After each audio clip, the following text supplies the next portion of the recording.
नरेंद्र मोदी लगातार निर्वाचित प्रधानमंत्री के रूप में 4,399 दिन पूरे कर लेंगे।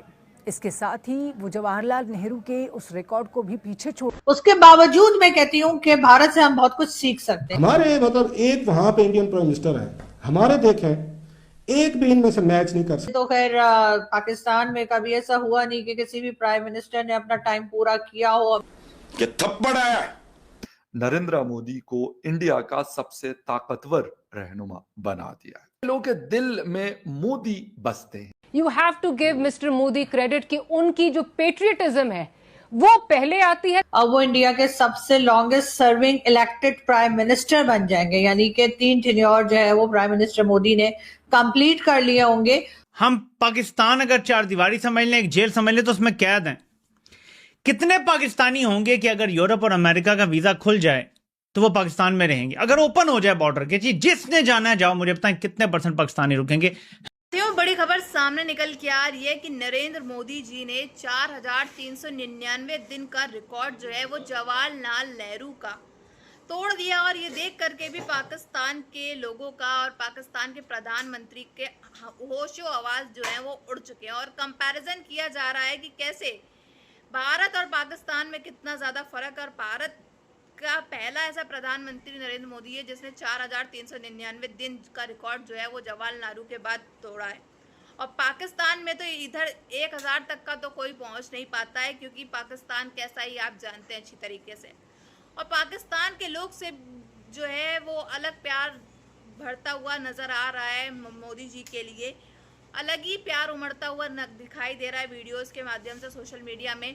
बाकी भारत के लोग तो जिस तरह से नरेंद्र मोदी जी का समर्थन करते हैं और प्यार जताते हैं वो तो अलग ही बात हो गई।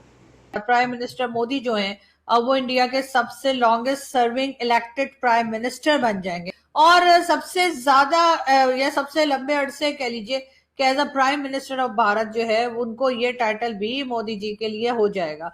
मेरी तरफ से 7 सलाम, एहतराम और मुबारकबाद। नरेंद्र मोदी लगातार निर्वाचित प्रधानमंत्री के रूप में 4,399 दिन पूरे कर लेंगे।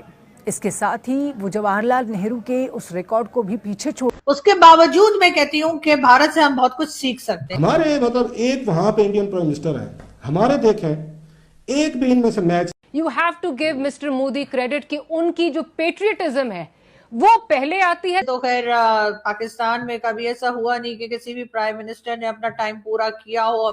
ये थप्पड़ है। नरेंद्र मोदी को इंडिया का सबसे ताकतवर रहनुमा बना दिया है। लोगों के दिल में मोदी बसते हैं।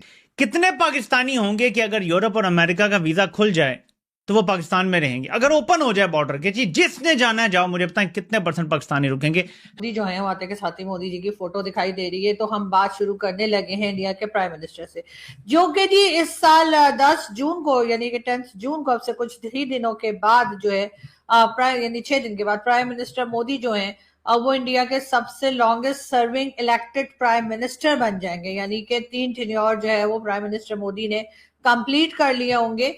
और सबसे ज्यादा या सबसे लंबे अरसे कह लीजिए कि as a prime minister of Bharat जो है उनको ये टाइटल भी मोदी जी के लिए हो जाएगा। नजर आता है कि पानी के ऊपर जंग जो है वो होनी है और पानी के ऊपर जंग होगी। तो जो जमहूरियतें हैं उनके अंदर क्या प्रोटोकॉल्स होते हैं उनको ना हमने कभी एक्सपीरियंस किया, ना कभी टेस्ट किया, ना वो हमारे। ईमानदारी से जवाब दें मुझे, कितने पाकिस्तानी रुकेंगे पाकिस्तान में? जब किसी मुल्क में ये नौबत हो ना कि हालात इतने बुरे हों कि आपको ये लग रहा हो कि यार यहां तो पीछे रह जाने वाले कम रह जाएंगे, then it begs the question कि आखिर ऐसी वजह क्या? और वजह यह है कि हम लोग कैदी हैं। हम इस जंगल में कैदी हैं जहां पे जर्नैल दंदनाते फिर रहे हैं, जहां पे जिसकी लाठी उसकी भैंस वाला कानून नाफिज हुआ है। तो जब ये हालात हों तो देखें पाकिस्तान में रहने की एक कीमत है जो चुकानी पड़ती है। तो खैर मैं नहीं पता कि आपने क्यों भारत को खामखा ही अपना एक कह लीजिए दुश्मन डिक्लेयर करके रखा हुआ है। शायद उससे बहुत से लोगों की दुकानें चलती हैं इस वजह से भी, वरना ठीक है कई नेबर जैसे होते हैं जिनके साथ आपकी थोड़ी खटपट रहती है, लेकिन इतनी शदीद नफरत और इतना ये बताना कि वो हमारा दुश्मन है और वो हमें कुछ ना कुछ हमारे लिए खराबी कर देगा, इस तरह की बातें जो हमारे यहाँ सिखाई पढ़ाई या बताई जाती हैं उसके बावजूद मैं कहती हूँ कि भारत से हम बहुत कुछ सीख सकते हैं, खासतौर पे ये कि सिविलियन गवर्नमेंट उनके जिस तरह से रही वैसे। तो अब ये कहना कि सिर्फ मोदी जी की वजह से ऐसा है, तो मुझे ऐसा नहीं लगता। लेकिन हाँ, बहुत सी चीजें ऐसी जरूर हैं जो आप जो है प्राइम मिनिस्टर मोदी या कह लीजिए कि जो भारत के जो प्राइम मिनिस्टर्स रहे उनसे आप सीख सकते हैं। कम से कम ये तो सीखा ही जा सकता है कि उनकी गवर्नमेंट जो है उनको टाइम पूरा करने दिया जाता है। उनकी गवर्नमेंट जो है वो कुछ ना कुछ अपने लोगों के लिए काम करती है और इसीलिए उनको वोट पड़ते हैं। उनको अपने आने के लिए या प्राइम मिनिस्टर बनने के लिए या अपनी हुकूमत लाने के लिए फौज का सहारा नहीं लेना पड़ता। भारत ने फौज को, चाहे वो इकोनॉमी हो, चाहे फॉरेन पॉलिसी हो, चाहे कोई दूसरा फैसला हो, उसके अंदर फौज जो है ना तो इंटरफेयर करती है और ना ही उसको कोई शौक होता है उसके अंदर कूदने का, या फिर ना ही वो सिविलियन जॉब्स में इतनी ज्यादा बड़ी तादाद में नजर आते हैं हमारे रिटायर्ड फौजी जैसे कि हमारे यहाँ दिखाई देते हैं। उनके यहाँ हो सकता है थोड़े बहुत हों, लेकिन ऐसा नहीं होगा कि हर कोई, मतलब वापडा से लेकर टीवी चैनल्स तक जो है वो इस वक्त पाकिस्तान के जिस तरीके से चलाए जा रहे हैं करना होता है और कहना होता है नहीं ये तो मरियम करवा रही है, नहीं ये तो नवाज शरीफ करवा रहा है, नहीं तो ये तो शहबाज करवा रहा है। कभी आपको क्या बात करनी पड़ती है, कभी क्या करनी पड़ती है। यही हाल है MPs का, MNAs का, कि या वो जेल में होंगे, बाहर होंगे तो फौज की मर्जी से सब कुछ करना पड़ेगा। लोग कहेंगे जी शरीफ जरदारी को शरीफ तो नहीं, मैं तो नहीं कहता वो शरीफ है, लेकिन आजाद वो भी नहीं है, वो भी फौज के कैदी हैं, आजाद वो भी नहीं है। ये बात ध्यान में रखें। एक भी नहीं छोड़ के गए, वो सब लेकर गए और हंड्रेड्स ऑफ तहफ थे। और 2004 में उन्होंने रिपोर्ट करने छोड़ दिया, जो आ रहा था सीधा आर्मी हाउस से आ रहा था। ये जरा देखते हैं कि कोई एक बंदा हमारे यहाँ नहीं निकला जो बैठ के टीवी पे ये कह सके जो नरेंद्र मोदी साहब ने कहा जी मैंने कोई एक भी नहीं रखे, सारे के सारे मैंने जमा करवाए, एक्शन करे, पैसा एजुकेशन में डाला। जरा मुशर्रफ साहब, उनके वजीरों को छोड़ किसी वजीर ने जमा नहीं करवाया। तो डिटेल है मेरे पास, कोई चैलेंज करे दिखा दूंगा आपको।